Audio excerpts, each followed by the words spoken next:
If motherhood is supposed to feel so fulfilling, then so many moms suffering in silence.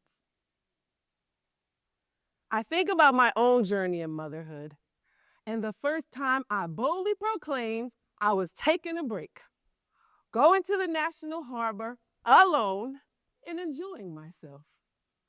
Why? Because motherhood and entrepreneurship were kicking my butt. And don't even get me started on co parenting. Yeah, exactly. I sent a text message to everyone who loves and cares about me saying, do not text or call me for the next 3 days. I sent my son to be with my brother, who had raised his own children, so clearly he could handle my one goal: keep the boy alive. Almost immediately, my loving parents called me. Are you okay? I wasn't, and so many moms aren't. As a licensed therapist, I get to work with women every day to help them rediscover themselves. And I can think of one mom in particular. She had just welcomed her baby boy a few months prior, and while of course he had become her heart in human form, she detailed a life filled with anxiety, loneliness, and an internal disconnect. As she sat across from me, she shared, I love my child. I just don't recognize myself anymore. And it wasn't just what she said, it was how she looked. Her hair was in a bun that had clearly given up a day's fuel ago. She wore an oversized hoodie that she admitted she had slept in the night before. The dark circles under her eyes, not from one bad night, but several weeks of broken sleep. She laughed at one point, but it didn't quite match the expression on her face. She shared, I spend all my days taking care of everyone else, that by the time it comes to even think of me, I don't have the energy to care. And then she paused. And that's when I knew we were there, her breaking point. And not because she wasn't trying, but because somewhere along the way, she told herself that to be a good mom meant to lose herself completely. Now, as we continued in the session, I did get to see a real smile as she talked about her younger single days, the freedom to be, to come and go, and attunement with her inner self that felt like the perfect spring day when the sun is shining, the birds are chirping, and everything just feels right. She then discussed the romance thrill of meeting her husband, the date nights and the trips away. They had enjoyed a few years of marital bliss, some ups and downs, of course, but overall, great communication, connection with one another, while still being able to focus on their individual needs. And then came the oh so natural societal next steps: children. Oh, the joy. Now, don't get me wrong, we love the kids. Yes, I love my child. We love the kids. But women are never properly prepared for the physical and mental changes they will undergo. And we're often stuffed into this cookie cutter box of what motherhood looks like when it doesn't fit the unique individuals that we are.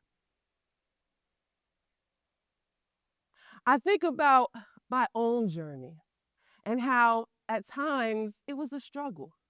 And as a modern day woman and licensed therapist, I hear this belief a lot.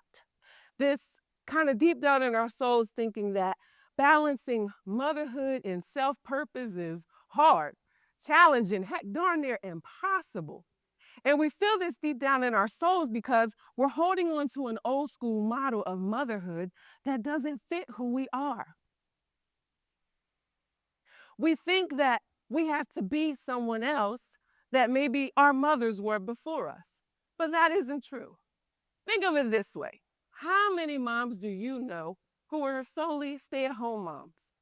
And how would you honestly spend your gossip hour if I described this mom to you? I hear she tells people that she comes first and then the kids. Huh.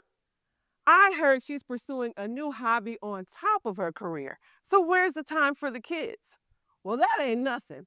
I heard she takes solo trips and vacations without the kids or her partner.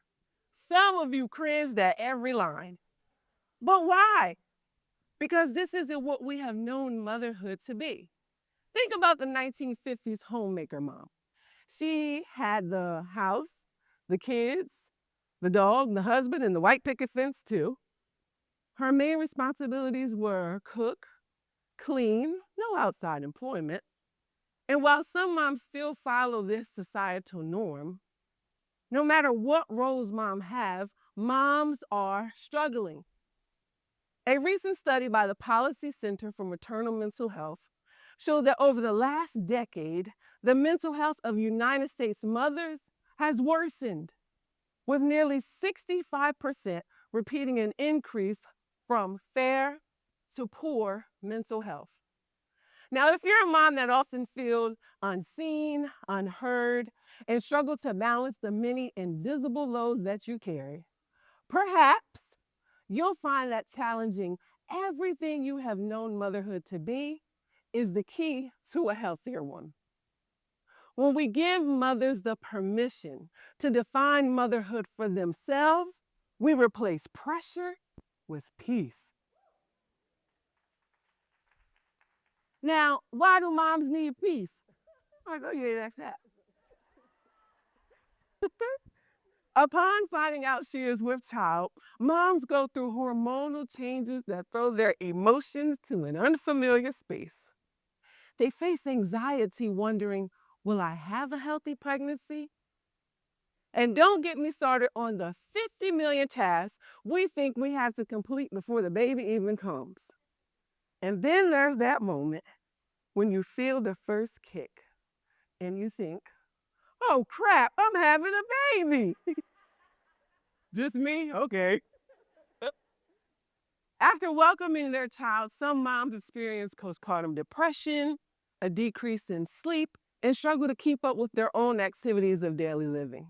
They report feeling overwhelmed, a loss of identity, and then as the child gets older, they go through what I have coined the 4 shifts. Now, shift one starts before the day even begins. And if you have ever had to get a toddler, a preteen, or a teenager out the door in the morning by a certain time, then you already understand that for a modern day woman, mornings actually call for a coffee break, a glass of wine, a meltdown, and a therapy session. The second shift is at work, where if it's something she loves, she can connect to the essence of who she is and her creative side. But if it's a job just to pay the bills, I'll let you fill in the blank. Shift three is back at home, where she cooks, she helps with homework, and in some cases, she has to take kids to sports practices. And then it's bed and bath time. And if you have ever, well, you get where I'm going here. And then the fourth shift, that's when everyone's resting and she's still going. And by the time she crawls into bed, she is exhausted, wondering where she's going to pull the energy from to do it all again the next day. And this is exactly where I have met my client, depleted, disconnected, and searching for normalcy, but not societal normal, her normal. And so we did the work. She said she hadn't had time to connect with other adults and pursue her own hobbies. So we set goals, because that's what we do in my therapy session. For the connection with others, 1 night per week, date night with hubby. 2 times per week in the home, she had mamas help her. And then 2 times per month, girls' night out. I know that's right, honest there.